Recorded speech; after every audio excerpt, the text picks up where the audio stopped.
Dokter, hari ini kita tertarik buat ngebahas sebenarnya salah satunya adalah saya juga baru tahu, baru notice ketika dokter diskusi di Kasih Solusi Iya, tentang dokter Derry. itu adalah konsultan marketing lebih ke strategic analis. Iya betul. Boleh diceritain Gol, awalnya gimana jalanin itu? Jadi pada dasarnya saat itu adalah banyaknya klien yang meng-hire saya dan awalnya kan call, tapi target saya itu by GMV.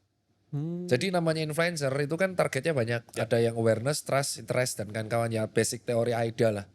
Sama AISAS lah. Itu basic teori marketing banget. Yang menurutku semua orang harusnya tahu apalagi agensi. Cuman ternyata setiap aku ngepost itu ada tendensi GMV-nya naik. GMV itu gross market value ya. Jadi kayak ya gross merchandise value, sorry. Jadi kayak omset kotor naik. Tapi kan itu tidak berarti apa-apa kalau nggak dianalisis. Ya.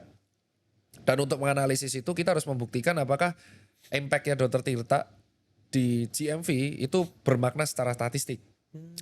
Benar ya? Ya. Dari situ akhirnya aku ngambil beberapa short course mengenai analytical.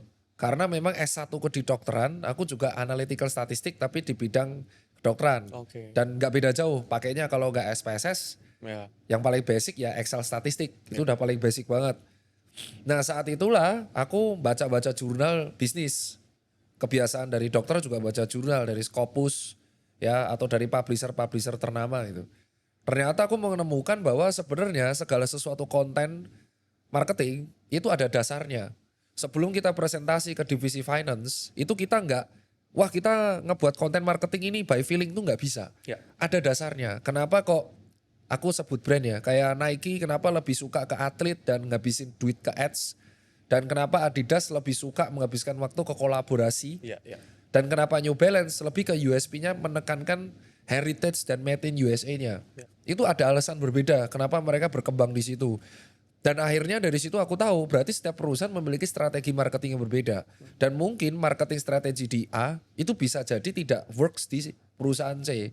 Itu alasan kenapa setiap call itu harusnya saat itu aku merasa, karena aku belum kuliah ITB saat itu, harusnya membuat konten berbeda Ya.